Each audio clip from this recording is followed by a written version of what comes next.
Is Donald Trump a racist? We will talk about it. Plus, the Me Too movement goes completely off the rails, and Hawaii apparently almost got nuked, or not really, but things went wrong. We'll talk about that as well. I'm Ben Shapiro. This is The Ben Shapiro Show.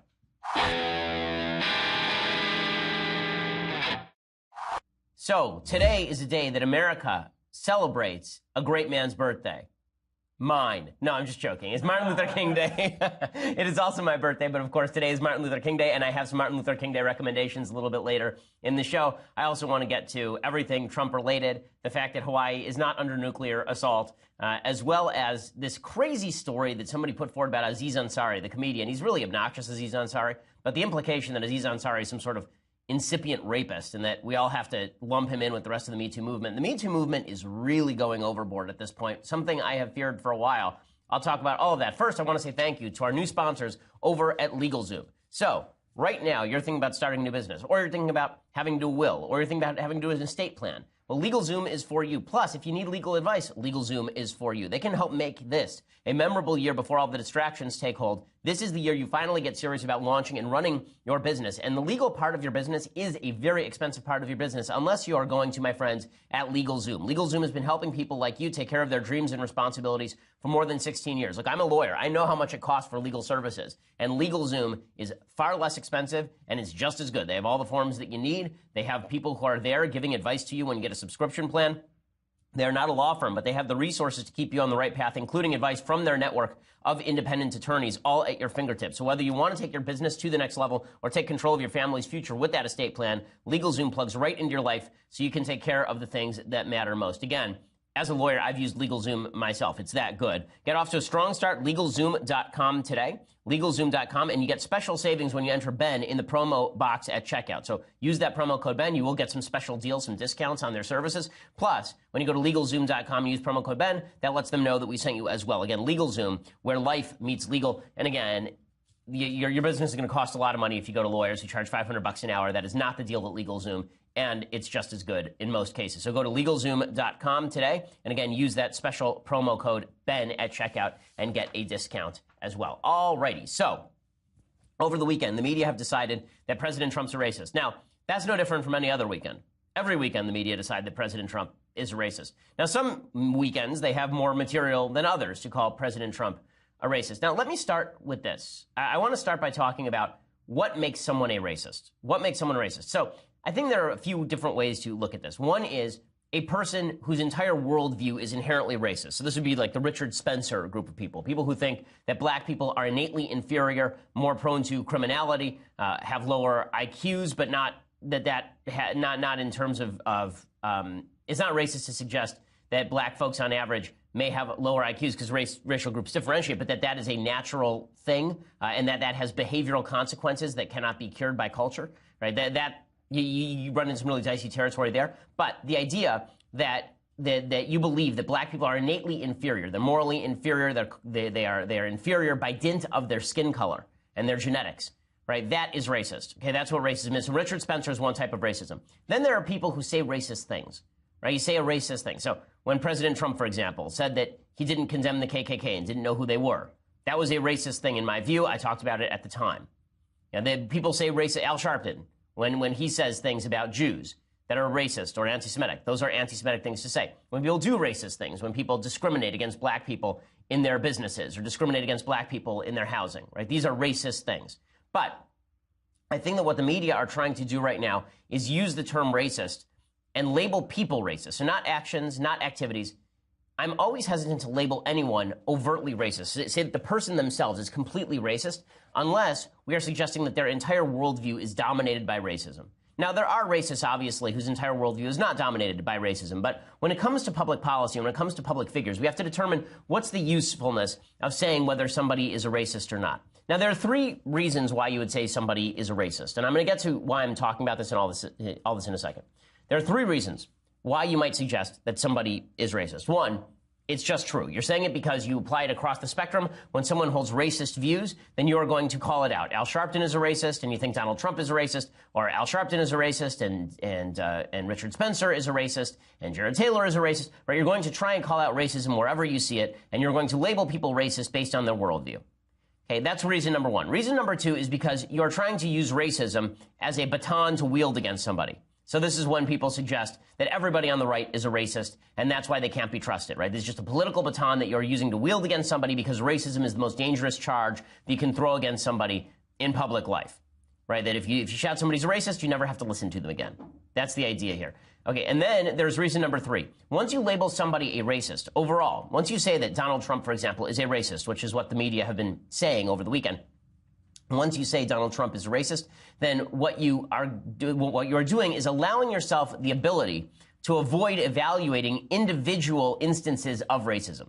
Right? It allows you the ability to avoid saying whether he just did something racist or whether maybe there is another reason. So, for example, if you think Donald Trump is a racist, now every time you talk about his immigration policy, you don't actually have to evaluate whether the immigration policy is bad or good, whether it is being driven by racial considerations, or whether it is just an immigration policy that makes sense for a variety of other reasons. Once you call somebody a racist, it allows you the ability to avoid saying what you think is good or bad about a policy, right? It allows you to paint with a broad brush. So this brings us to Trump's statements last week. As we talked about at length on Friday, President Trump is now accused by a bunch of Democrats and at least one Republican, Lindsey Graham, of saying that people from bleep hole countries should not come to the United States. Now, there are 2 ways to read that comment, as I talked about on Friday. Way 1 to read it is the racist way.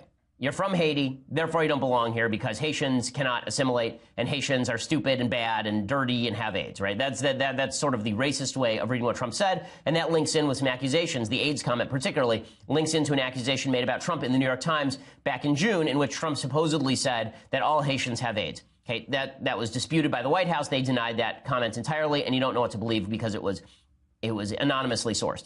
Okay, that is way 1 of reading it, that Trump was saying, I don't want more black people here. I don't want more Haitians here. I don't want more people from Ghana here. Get them out. They're the wrong color. They're the wrong race. They're the wrong ethnicity. Therefore, they should leave. Right? That's way 1 of reading this. And people reading Trump's comments in light of what he said about Mexican judges, for example, they will say, obviously, this is an instance of racism because the president is a racist. Okay, then there's way 2 of reading the comments, which is Trump was specifically talking about the diversity visa lottery, where we determine by country who to let in. And he was saying, why do we need more people from Ghana as opposed to more people from Great Britain? Why do we need more people from Russia as opposed to more people from Great Britain? If you're going to make differentiations among countries, then we have to have a hierarchy of countries that we give priority to. Why would we have less people from South Korea when we could have more people from South Korea and fewer people from Haiti? Right, that's way 2 of reading it. And that one is not really racist. It's not really even bigoted. That way is trying to force people into thinking about which countries are most likely to provide citizens who are most likely to assimilate to American values. Right, that's way 2 of reading it. Now, how you read that comment is basically a Rorschach test on what you think of Trump.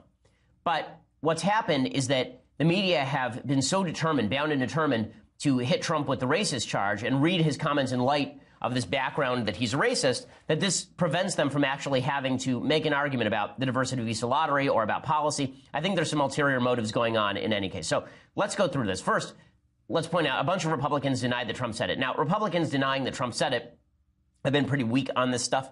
So Sonny Perdue, who is a senator, or sorry, David Perdue, not Sonny Perdue, David Perdue, who is the senator from Georgia. He was in the room when Trump apparently said this stuff, and he denies that Trump ever said this stuff. What he is really saying, and what the Republicans are saying, is that Trump didn't say that these people come from bleep hole countries. He said they come from bleep house countries, which makes no difference whatsoever. So if that's the peg you're going to hang your hat on, forget about it. Here is David Perdue denying that Trump ever said this stuff. Those comments have been confirmed by multiple sources. But you're saying it didn't happen? Multiple sources. There were 6 of us in the room. I haven't heard any of those 6 sources other than Senator Durbin talk about what was said. Look, well, Senator Graham told Senator Scott that the reports were basically accurate. Well, you don't have to deal with him. It basically is an operative word. The trouble here is that Senator Durbin came and brought a proposal. And let's put this in perspective. But I want to get to the proposal. But you're saying flat out, definitively, the president did not say those words. I'm saying that this is a gross misrepresentation. It's not the first time Senator Durbin has done it, and it is not productive to solving the problem. Okay, so there's denial happening from Perdue. Tom Cotton also was asked about this. He also denied that Trump said this, and then he was grilled whether Dick Durbin, the senator from Illinois, was lying about it. Here's what Cotton had to say. What Senator Durbin and Senator Graham propose is to expand our country of origin and quota-based system The president reacted strongly against that, as he should, and I do as well, because we want to get away from a country of origin system that treats people as Nigerians or Norwegians and treats them as individuals, as doctors and scientists and computer programmers and so forth. I understand your sentiment. You're quite clear on that. But the president's sentiment, you're saying in all of these meetings there was never an instance in which he did what you're saying, well, John, where he grouped people John, in that fashion. in his tweets and his interviews and his public statements just Tuesday, when we had the large meeting in the cabinet room, he repeatedly insists that we need to move to a skills-based system. But you were in the room where it happens. So you're saying in that room you didn't hear any of this sort of lumping everybody together. Is that what you're saying? I did not hear derogatory comments about individuals or persons. Okay, so he's basically not denying the account. He's accounting for it the way that I account for it, right? He's trying to explain away what Trump said using this explanation, and I don't find it completely implausible. Now, in a second, I'm going to explain what the New York Times is saying about this, right? What the New York Times are trying to do is create this backdrop where Trump is a racist, so we don't even have to evaluate whether the statement itself was racist. We don't have to evaluate whether Trump was saying something terrible. We can just call him a racist overall. I'll get to that in just 1 second. First, I want to say thank you to our sponsors over at Wink. So, right now, you're sitting at home and you're thinking to yourself, I could use a bottle of wine, because let's face it, the holidays are over. We're getting back into the work year and you want to relax with a nice bottle of wine, or you have to go over to somebody's house tonight and you want to bring a bottle of wine, but you don't know anything about wine. I mean, you're more likely to go down to the local liquor store and just pick up a bottle of Manischewitz and bring it there, and it tastes like cough syrup. Instead, what you ought to be doing is going over to Wink. It's W-I-N-C. Wink makes it easy to discover great wine. Wink's wine expert selects wines matched to your taste, personalized for you, shipped right to your door, and starting just $13 a bottle. They'll send you a personalized gift card and let your recipient choose their wine as well. Okay, here's how it works. You go over to Wink.com, and then you check out their palate profile quiz. They ask a bunch of simple questions. They profile you, and then finally, they'll ask you things like, how do you take your coffee? How do you feel about blueberries? And then, determining kind of what you like to drink, or what you like to eat, they send wines curated to your taste. And every month there are new delicious wines, like the insanely popular Summer Water Rosé. People around the office are consistently drunk from Wink, and that is why the quality of the show has declined so markedly in recent weeks. But if you check it out, trywink.com/Ben, TRYWINC.com/Ben. You get $20 off your first shipment. That's trywink.com, TRYWINC.com/Ben for $20 off. Again, trywink.com/Ben. Not only are you going to get a great bottle of wine, it's going to be personalized just to you. So trywink.com/Ben. Again, shipping is complimentary. If you don't like a bottle, they'll send you. They replace it with a bottle you love. No questions asked, which is pretty awesome. Trywink.com/Ben, $20 off your first shipment. Okay, so check that out. All right, so as I say, there are a couple of different ways to read Trump's comments, and the goal of the media here is to make it seem as though there's only one way to read Trump's comment, the way in the most racist light possible. The most racist light possible. Now, listen, as I say, I don't think it's implausible that Trump said something racist here. I don't, right? Mia Love, I think, had a solid take on this, the representative whose parents are from Haiti. She was speaking on State of the Union with Tapper on CNN, and here's what she had to say, Republican from Utah. What do you say to the Haitian American who comes to you and says, Congresswoman, I think the president's racist? Well, here's what I say. My parents have always taught me not to be a victim. My parents have taught me that no matter what somebody else feels, that's their problem, not mine. That I'm not the one that's flawed when somebody feels some way about me because of the way I look or my gender or whatever that is. Were the comments racist, do you think? Well, I think they were, yes. I think that they were unfortunate. I don't know if they were taken. I wasn't in the room. I know the comments were made. I don't know which context they were made. I'm looking forward to finding out what happened, but more importantly, I'm looking forward to... Okay, so the reason that she hesitates before she says yes is because, again, there are two plausible reads. It's not just because Republicans are trying to avoid the implication that the President of the United States is a racist. It's also because there are actually ways of reading that statement that are not racist, but... what the New York Times is trying to do is now create a narrative whereby Trump is racist, so everything that he says must now be seen in that light. Now, do I think that President Trump's entire ideology is dominated by a belief about the differences between races? I don't believe that. I don't. I don't see that in President Trump. I think that President Trump says dunder-headed things. I think he's like a 1960s-style Archie Bunker type who has a root level of disdain for people, for groups, but then as individuals, he overcomes that. That's my general take on him. Maybe I'm wrong, but that's my psychological read. I don't like doing psychological reads on people, typically, because again, it prevents you from actually doing a read on particular instances of what the people are saying. So here's why I keep citing the New York Times. So today, the New York Times has a long piece by David Leonhardt, who is one of the assistant op-ed editors over at the New York Times, called Donald Trump's Racism, the Definitive List. Okay, this follows hard on a piece from Charles Blow called Just Say It, Trump, by Leonhardt, called Just Say It, Trump is a Racist. In that piece, Leonhardt a couple days ago wrote, is it possible to defend some of his racially charged statements by pointing out that something other than race might explain them? Sure. Is it possible that he doesn't think of himself as a racist who views white people as superior to non-white people? Yes. But the definition of a racist, the textbook definition, as Paul Ryan might say, is someone who treats some people better than others because of their race. Okay, but the because of their race is the entire question. Is he treating people differently because of their race or because of some other factor? And this is the laziness of the New York Times and the laziness of the left. By calling Trump a racist, the idea is that now they don't actually have to evaluate any of these instances on an individual level.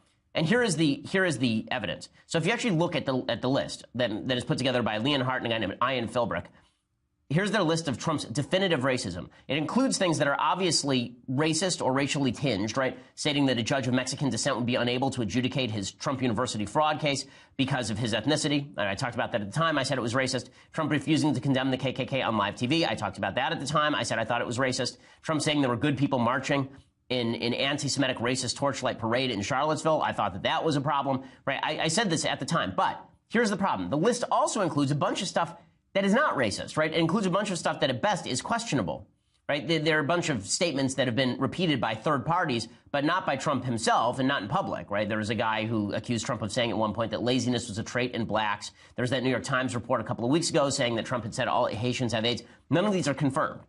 So you can't take those at the same value that you take his public statements or the stuff that's been reliably reported. But here's the biggest problem. Leonhardt and the New York Times then name a bunch of instances they call racist where there's no evidence at all that racism is the motivating factor. So you remember during the campaign, Trump at one point pointed out a black guy in the audience and he said, there's my African American over there. Is that racism? Is that really racism? I don't think so. I think it's Trump being an idiot. Like, does that sound like a guy, like, is that a guy who's saying blacks are inferior, therefore there's my African American? Or does it sound like I'm so proud that some African Americans support me and there's the black guy who supports me in the crowd?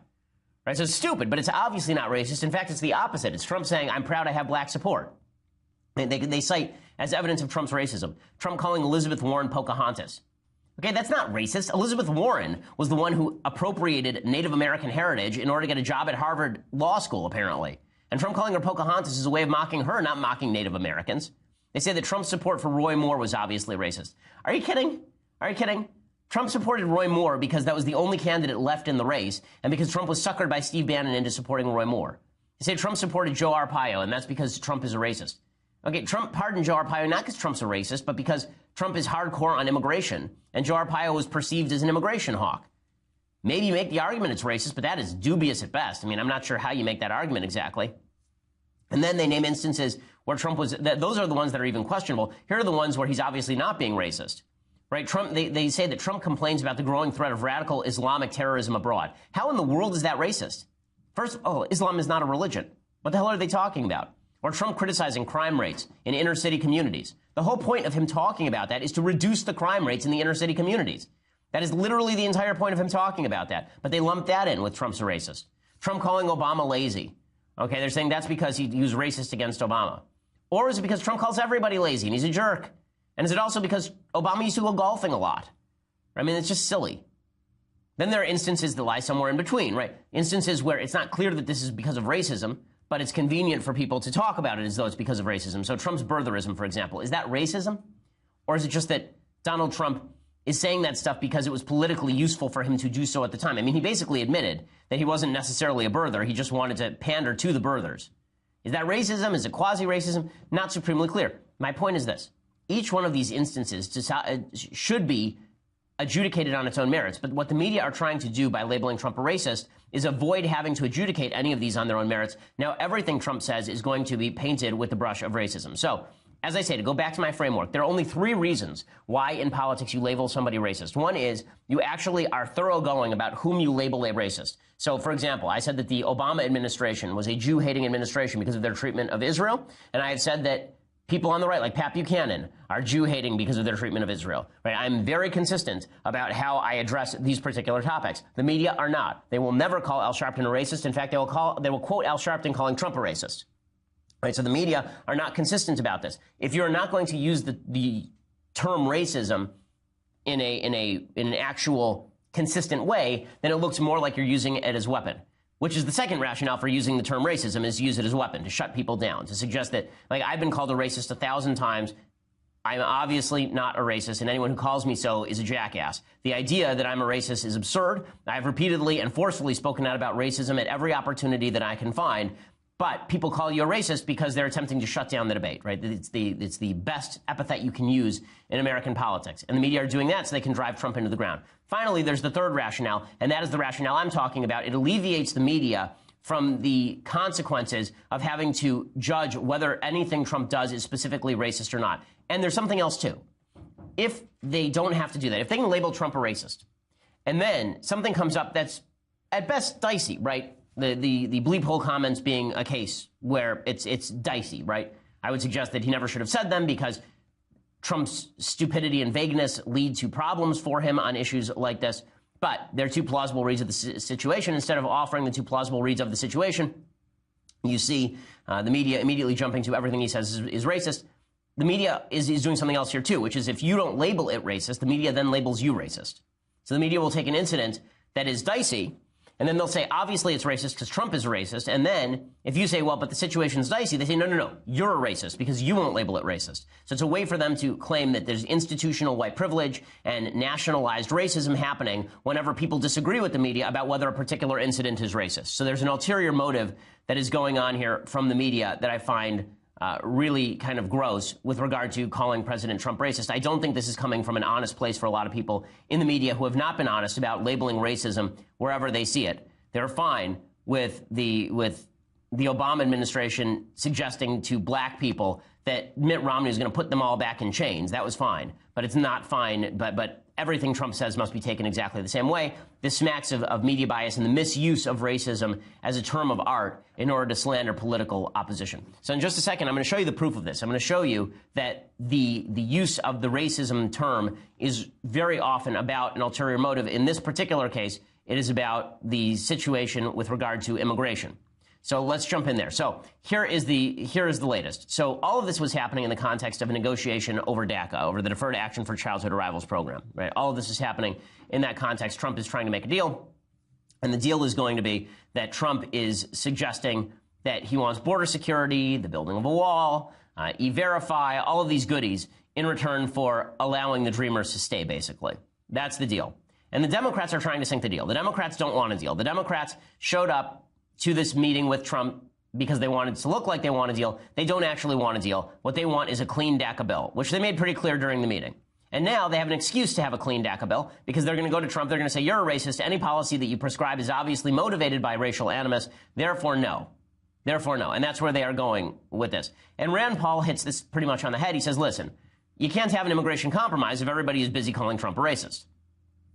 But what I regret is I do want to see an immigration compromise, right. And you can't have an immigration compromise if everybody's out there calling the president a racist. They're actually destroying the setting, and he was a little bit of it, but both sides now are destroying the setting in which anything meaningful can happen on immigration. And I think that is 100% true. I think it's being done on purpose as well. I think that Democrats who are jumping on these, remember, these comments were made in private. Who leaked them to the media? Dick Durbin, right? It was Dick Durbin. It was the Democrat. Okay, these were not comments that were made in public. Trump did not say these things for public consumption. That doesn't alleviate the responsibility that he never should have said them, but it does show that the Democrats were leaking this information specifically to sink the DACA talks. That was one of the things that they were doing. And you see this from Republicans like Jeff Flake. So Jeff Flake is beginning to irritate me. I like a lot of the things that Jeff Flake has said in the past about the problems with the Trump administration. I think a lot of those things are true. But Jeff Flake obviously has an ulterior motive. So he starts off by saying, Trump said over the weekend, Democrats are negotiating in bad faith. The reason that they're making a big deal out of the bleep hole comments is because they want to pull out of DACA. And Jeff Flake says, no. The Democrats are negotiating in good faith. They really are. They're in good faith. I mean, don't you see? Those who benefit from this DACA bill will not be able to use chain migration to become citizens. We just don't do it for everybody like the president wants to do. If we want a comprehensive bill, I'm all in. But we can't do a comprehensive bill which will take months and months to negotiate before the March 5th deadline. And one thing I do take big issue with the president on is he is saying that the Democrats aren't moving forward in good faith. I can tell you I've been negotiating and working with the Democrats on immigration for 17 years, and on this issue, on DACA or on the DREAM Act for a number of years, and the Democrats are negotiating in good faith. So Flake says the Democrats are negotiating in good faith, but Flake is not honest, right? Flake is not negotiating in good faith. Flake is supposed to give a speech on the floor of the Senate today in which he terms Trump's language on the media Stalin-esque. I'm not kidding about this. He's actually going to use the term Stalin-esque to describe Trump's treatment of the media. No one in the media has been arrested. No one in the media has been shut down. Nobody in the media has been silenced. Nobody in the media is really having a problem under the Trump administration. Everybody's ratings are up, and access is better than it was under the Obama administration. Plus, this is a supremely leaky Trump administration. But here is Flake suggesting that Trump is just like Stalin or something. But we're supposed to believe that he has no ulterior motive in going after Trump? Well, I'm saying that he borrowed that phrase. It was popularized by Joseph Stalin, used by Mao as well. Enemy of the people. It should be noted that Nikita Khrushchev, who followed Stalin, forbade its use, saying that was too loaded, that it maligned a whole group or class of people, and it shouldn't be done. I don't think that we should be using a phrase that's been rejected as too loaded by a Soviet dictator. Listen, I didn't like the phrase when Trump used it either, but to suggest that Trump is somehow in line with Mao and Stalin is just insane. These people were responsible for tens of millions of deaths. It's just crazy. But what is Flake's ulterior motive? Here's Flake's ulterior motive. He's asked whether he wants to run for president in 2020. You say you should oppose him when you think he's wrong. Do you think that there is a moral obligation or duty for someone else in your party to challenge him for the nomination in 2020? I don't want to put it that way, but I think he will have a challenge. Is it going to come from you? He'll certainly have a challenge as somebody as an independent, but I think he'll likely have a challenge in the Republican Party as well. I'm not the only one, not the only Republican who is saying, you know, I'm not sure this is my party. Okay, so he's basically saying maybe I'll run. Okay, so that's the ulterior motive right there. So this is why I say when people start throwing around the racism charge, you have to determine whether they are doing it because this is just their honest assessment of the situation or whether there is another goal that is being pursued here. Dick Durbin, another example. Okay, Dick Durbin, again, is the guy who leaked the bleep hole comments in the first place. Again, this is not to absolve Trump of responsibility for saying something intensely stupid in front of Democrats and maybe quasi-racist, depending on your interpretation. But when Dick Durbin suggests that he is somehow brokering in good faith, that's absurd. I mean, he actually said over the weekend that the term chain migration is offensive to people whose ancestors came over in chain. Okay, the term chain migration, just to briefly explain, the term chain migration means that I come and then, like a chain, I pull in all of my relatives to come into the United States. It has nothing to do with physical shackles used upon slaves. That's absurd. But here is Dick Durbin, a guy who once compared American soldiers to Pol Pot and the Nazis on the floor of the Senate, suggesting that Trump shouldn't use terms like chain migration because it's offensive to black people. To the issue of, quote, chain migration, I said to the president, do you realize how painful that term is to so many people? Come on. African Americans believe that they migrated to America in chains. And when you speak about chain migration, it hurts them personally. And he said, oh, that's a good line. I mean, come on. Come on. Dick Durbin wants to sink these talks. That's the whole purpose of sending him. Trump should have known that. Trump should have been wary when he was in the room with him. It's dumb of Trump. But again, I think that when you're in political situations, it is imperative that you be a little more cynical than just suggesting that everybody is operating in the best of faith and that everyone was so deeply offended that Trump said something. Okay, let's be real about this. They all know who Trump is. Everybody knows who Trump is at this point. And the idea that everyone is sitting around being deeply offended at Trump, not using that offense as sort of a faux outrage in order to sink DACA talks is silly. Obviously, one thing has very much to do with another here. And again, none of this is to deny that Trump has done or said racist things in the past. I don't think that's deniable, frankly. But I think the idea that Trump is overall a racist, yeah, as I get older, I'm more and more hesitant. I think when I was younger, it's easier to just label people as a whole. Somebody's a hero, somebody's a villain, that's a good person, that's a bad person. The reality is that as you get older, you tend to try and determine on a one-by-one basis, calling balls and strikes. You know, there's a person who's trustworthy, somebody who you trust. There might be a person that dictates your action. You know, how your action toward them is dictated by your view of their character. This person doesn't have character. But I think that can only be used as a backdrop. It can't be used as the dispositive statement about every one of their actions. You may believe, in other words, that Trump is a racist, but it's still incumbent on you to analyze every one of his actions and determine whether that is a racist action or statement, and not just jump to the conclusion based on your perception of his worldview that you don't have full evidence for, is I think where I would go with that, and I think it's true in everyday life as well. Okay, so in just a second, I want to talk about the Me Too movement and where it has gone wildly wrong, because it has now. Plus, we'll get to Hawaii. But first, we're going to have to break on Facebook and YouTube. So if you want to watch the rest of the show, you need to head over right now to dailywire.com for $9.99 a month. You get a subscription to dailywire.com. That means that you get the rest of my show live. You get to be part of my mailbag. It means that you get to be part of Andrew Klavan's show live. You get to be part of his mailbag, part of Michael Knowles' show live. Lots of goodies for you when you subscribe.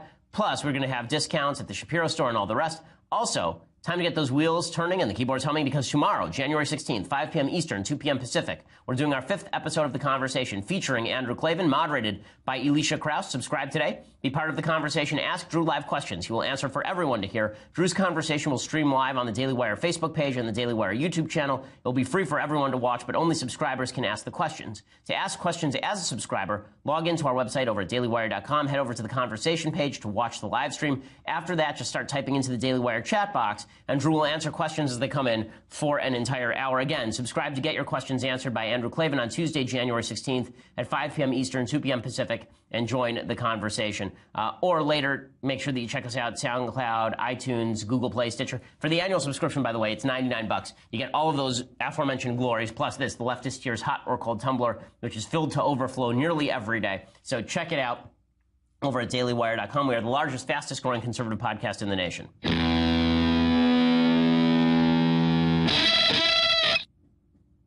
So it looks like the Me Too movement is now devolving and that it has gone wildly wrong. As evidence for this, there is a piece in a magazine called Babe. I'd never heard of it before. And it was written by a woman named Katie Way. And Katie Way details anonymous allegations by a photographer who had an awkward and terrible intimate evening with comedian Aziz Ansari. I want to explain those allegations in just a second and show you in detail why the Me Too movement is off the rails. First, I think it is necessary to quote a woman, because I don't want to mansplain this to you. First of all, I think that we need to stop with the womansplaining of men's motives. Right? The womansplaining of men's motives, this idea that women can read men's minds and they know that we're all pigs and all evil and all nasty and all terrible and all brutish and all willing to overcome their consent and that they are always in danger of rape. Don't womansplain to me my own mind, okay? I'm not going to mansplain to you your mind, but you don't get to womansplain to me my mind either, okay? We can have general views of how people should use their rationality, and I think that's perfectly fine. But to attribute motivations to men generally is no better than men attributing motivations to women generally, I think. In any case, here's Condi Rice saying, we are in danger of turning this Me Too movement into a snowflake moment for a lot of women. I think that the movement to expose these circumstances is a good thing. Let's clear the air about it. I do think we have to be a little bit careful. Let's not turn women into snowflakes. Let's not infantilize women. And what I really don't want to happen is I don't want it to get to a place that men start to think, well, maybe it's just better not to have women around. Well, and unfortunately, that's the way that it is going, because if every activity by a man can be perceived as sexual assault or sexual harassment, men will stop hiring women. They will stop working with women. This actually happened in the aftermath of the American with Disabilities Act. The idea was that if you are a workplace, you now have to install, if you have a disabled employee, you have to install ramps everywhere and all the rest of it. You can't just have an elevator or somebody help you up the stairs. You actually have to have ramps. And so the employment for Americans with disabilities actually declined, or actually went down. So that's a serious, that's a serious consequence. When she says that consent is being dumbed down, that agency is being dumbed down, this is 100% true. Now men are not only supposed to determine whether a woman wants to do something, they're supposed to decide for the woman whether she wants to do something. The case in point is this Aziz Ansari case. So let me start with this. I think Aziz Ansari is a jerk. Yeah, Aziz Ansari sounds like a douchebag, and Aziz Ansari, he's one of these guys who wears the Time's Up button and then sounds like he treats women in a kind of trashy fashion. But this story is not a story of sexual assault. It's a bad penthouse letter. That's all it is. Okay, and this was printed, and it got all sorts of play, and Aziz Ansari was essentially accused of sexual assault allegations, It's really insane. Okay, so Ansari is a nincompoop, as Matt Walsh points out, but this woman who calls herself Grace, she met Ansari at the Emmy Awards in 2017. She approaches him, he blows her off, but she ends up leaving with Ansari's number in her phone anyway, and then they go on a date, and then Ansari only offers her white wine even though she prefers red. Okay, like, presumably she could have said something about it, but then he wants to get her back to his place. Okay, now at this point, if you are a person with any semblance of rationality, you're thinking the guy basically wants to rush through dinner to get me back to his apartment. What do you think is going to happen at his apartment? Is he desperate to go home and play Parcheesi? Does Aziz Ansari really want this woman to go back home with him and they're just going to play Twister? Like with their clothes on? Like that's really his intent? Going back? Of course not. The woman knows going back that probably some sexual interplay is going to happen there. So the two start going at it. As Matt Walsh points out, as soon as they arrive in their apartment, they take their clothes off. They perform various acts of sex. Here's the actual story, right? So she says he resumed kissing her. Okay, so first of all, they get undressed. Ansari says that he wants to grab a prophylactic, and the woman objects, saying, whoa, let's relax for a second, let's chill. And then she continues. She says he then resumed kissing her, briefly performed certain sex acts upon her, and asked her to do the same thing to him, which she did, but not for long. Quote, it was really quick. Everything was pretty much touched and done within 10 minutes of hooking up, except for actual sex. At no point in here did she ever say, no, I'm uncomfortable with this, let's stop. And when she did, guess what? He stopped. And she accuses Ansari of pulling her hand toward his genitals several times, but she never got up to leave. And every time she said no, or evidence that she didn't want to do something, he stopped. So he was persistent, but he was not physically moving her. He was not physically forcing her. When she said no, he didn't stop her. When she pulled away, he didn't stop her. But here's what she says. Throughout the course of her short time in the apartment, she says she had verbal and nonverbal cues to indicate how uncomfortable and distressed she was. Well, you could have quoted it. Did she ever say, I don't want to do this? In fact, one time she does say, I don't want to do this, and that's have full-on penetrative sex. She says, I don't want to do this, and guess what? They don't, right? The woman says, I know I was physically giving off cues I wasn't interested. Okay, this idea that you know you were physically giving off cues, unless you were actively pushing him away, the idea that you were physically giving off cues that you're not interested, men aren't good with these cues. Okay, men are not good with these physical cues. You may have thought that you were sitting there saying, no, I'm not interested. But if you are not really, to expect him to read your nonverbal cues is insane. People are bad at reading each other's cues generally. But this is particularly true when hormones are running high and you're in a room naked with each other. But it turns out that's a pretty big nonverbal cue to a dude that you might want to have sex. But if you're in a room naked with a guy, making out with him and performing certain sex acts with one another, we could call that a nonverbal cue that you might be into things. Right? You know how I know this? Because I'm married, and when my wife doesn't want to have sex with me, she's not in a room naked with me, it turns out. Amazing how this works.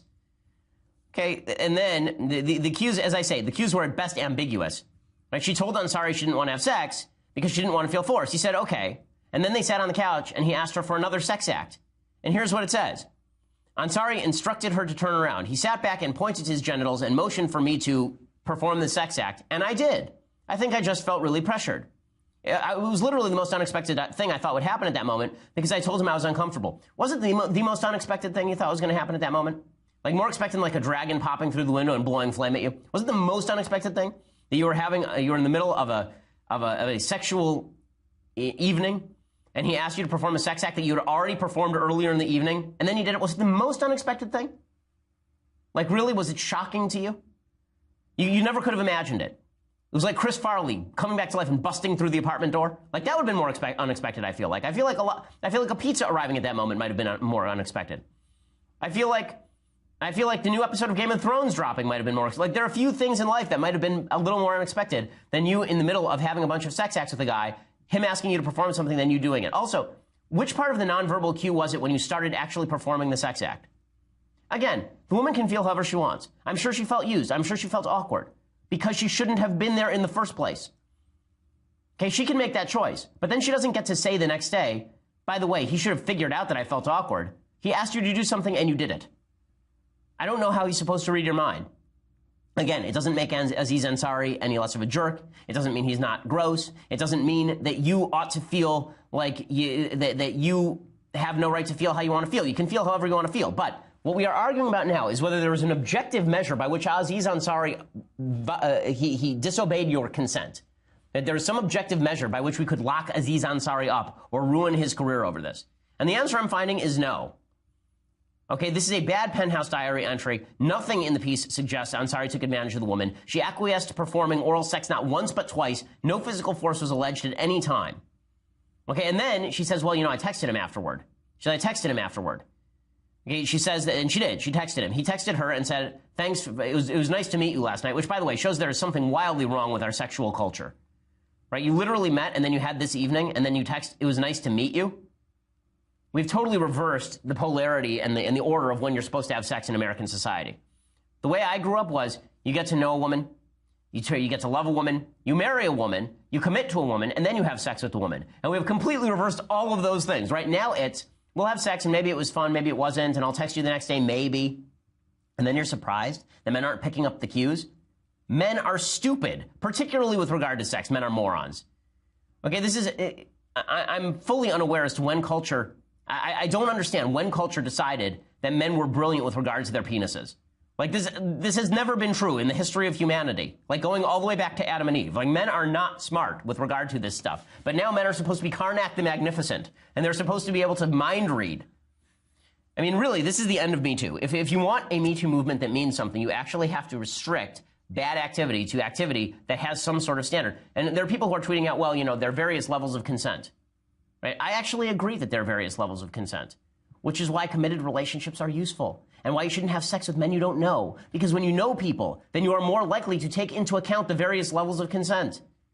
Okay, there are times when women are reluctant to have sex, and they're more reluctant, and what a man will do if he loves the woman and they have a committed relationship will say, okay, she's more reluctant. She'll do it if I push her a little bit, and it won't be like I'm raping her, but she's more reluctant, and maybe I'll just let it go this time. Right? But the guy is, like, in this situation, she's there for sex, he's there for sex, they just met, he brought her back to his apartment. You think that Aziz Ansari really cares for this girl?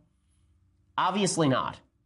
But then she's using his texts against her, right? So she texts that, I think the actual text said something like, I'm trying to find the actual text. Here it is. She said she had to, so she texted a friend, she had to say no a lot. He wanted sex. Okay, and then she said no a lot, and then he didn't have sex with her. Also, had to say no a lot used to be the standard definition of male-female relationships. Guess what? Women say no a lot to men, and good men respect the no. Hey, later she texted Ansari, last night might have been fun for you, but it wasn't for me. You ignored clear nonverbal cues. Again, nonverbal cues. Maybe he didn't ignore them. Maybe he was just being persistent because sometimes nonverbal cues are ambiguous. Like, again, being naked and performing sex acts with one another. And she says, you kept going with advances. I want to make sure you're aware so maybe the next girl doesn't have to cry on the ride home. Ansari replied, I'm so sad to hear this. Clearly I misread things in the moment. I'm truly sorry. Okay, and then they're reading that as evidence that he's admitting that he raped her or something. Okay, that's him being mildly polite. What are you going to say to this crazy lady? Okay, are you really going to say to this woman, you know what, you're wrong. I didn't read those nonverbal cues. And then she blows it up. He's hoping if I just say something nice, then she goes away. That's what Aziz Ansari is hoping. Okay, all of this is stupid. And it's why the Me Too movement is doing itself a massive disservice, right? The Me Too movement is doing itself a massive disservice. Of course the woman feels used because she was used, but she made the decision to be there and be used and give off a lot of nonverbal cues that suggest that she wanted to be used. And the fact she felt bad about it the next day or during the act, you know what's the easiest way to not feel bad about things? Don't do them. Okay, that's the easiest way to not feel bad about things. And don't expect the guy to care for you or be nice to you or be cordial to you or make up your mind for you. By the way, if he had said, listen, I don't think you really want to have sex right now. And she could have come out the next day and said, he deprived me of my agency. I really did want to have sex then. And he was making up my mind for me. You can't have it both ways on this. Either you are responsible for your own consent or you are not responsible for your own consent, particularly in situations where you don't love the person you're having sex with and it's not in the confines of anything remotely resembling a committed relationship. Okay, so now I want to move on to the situation in Hawaii, from one disaster area to another. So over the weekend, there was a false alarm that went out in Hawaii that suggested that there was a nuclear attack imminent in Hawaii. And people went nuts. So people were actually taking their kids and putting them in storm drains and then taping it, which I don't know, like, why you would do this. So you want this for the family album later? I'm always bewildered. It's in the middle of an emergency and people are grabbing their phones to tape the emergency as opposed to, you know, getting to a safe place. In any case, here's a little bit of this tape.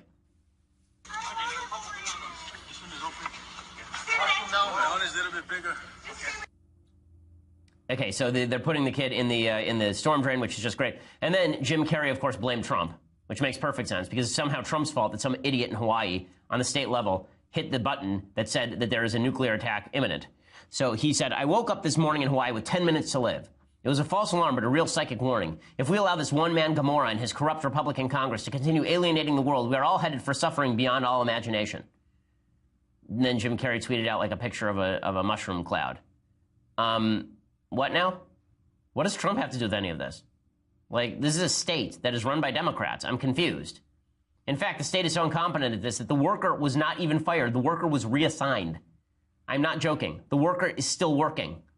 Okay, they just moved him to a different area. It's so hard to fire government employees that when you send out an alert to your entire state that everyone's about to be nuked in 10 minutes, you retain your job.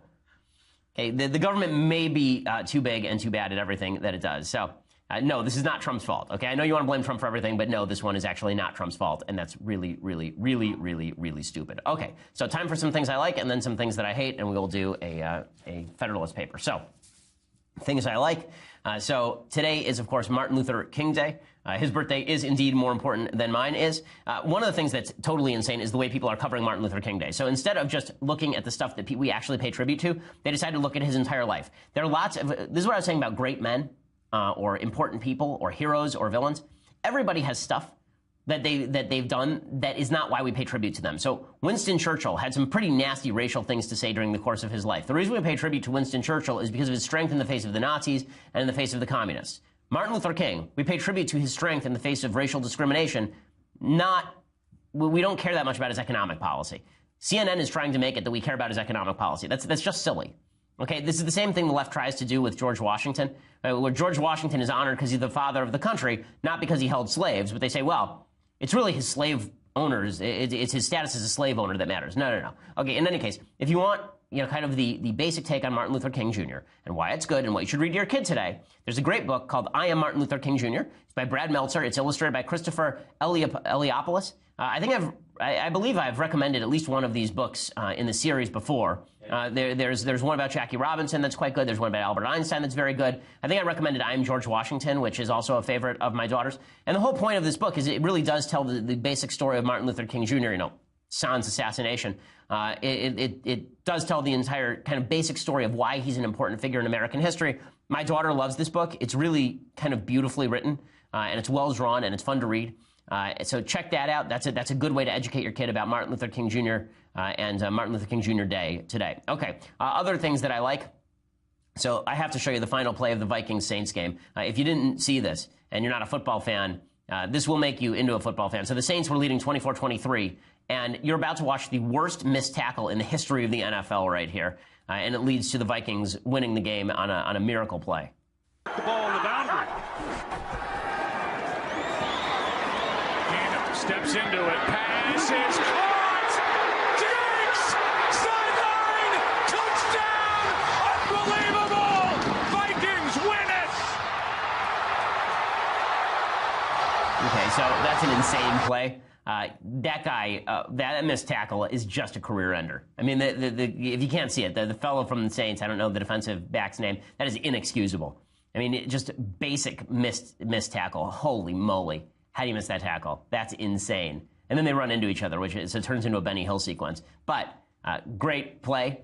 And now we get the fantastic spectacle of watching two of the worst quarterbacks in the league go after each other next week. It's Nick Foles versus Case Keenum. So that'll be awesome in the NFC Championship game. Okay, time for a quick thing that I hate, and then we'll do a Federalist paper. Okay, the quick thing that I hate, we'll talk about Trump and paying $130,000 allegedly to a porn star tomorrow. I really don't have much to say on that other than, are we shocked? Are we surprised? It's not something I hate because it's something that I sort of figured. I mean, Donald Trump is not, speaking of people who are not particularly smart about where they put their wing-wang, the president definitely falls into that list. Okay, other things that I hate. Chelsea Manning now wants to run for U.S. Senate. So I think this is just great. We've got Joe Arpaio running for the Senate on the right. We've got Chelsea Manning running for the Senate on the left. And this is the campaign ad for Chelsea Manning in the U.S. Senate. Chelsea Manning, of course, is a traitor, is an actual traitor who served time in prison for revealing classified documents that put American lives in danger. And then got out because Chelsea Manning is transgender, and obviously all transgender people are heroes, right? Just like all gay people are heroes and all minorities are heroes. Chelsea Manning deserved to be released from prison, not because Chelsea Manning wasn't guilty of treason, but because Chelsea Manning thinks that Chelsea Manning is a woman, and it's very important to the press that we all agree. So here's Chelsea Manning's campaign ad. We live in trying times. times of fear.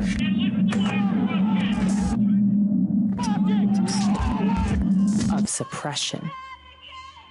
Did Anonymous cut this ad? Of hate. We don't need more or better leaders. We need someone willing to fight. We need to stop asking them to give us our rights. They won't support us. They won't compromise. We need to stop expecting that our systems will somehow fix themselves. We need to actually take the reins of power from them. We need to challenge them at every level. Holding a rose? What now? Fix this. We don't need them anymore. We can do better. What is this? Damn right, we got this. Okay, we got this is Chelsea Manning's hashtag, and Chelsea Manning uses emoji. Like, the actual ad has on it emojis and hashtags.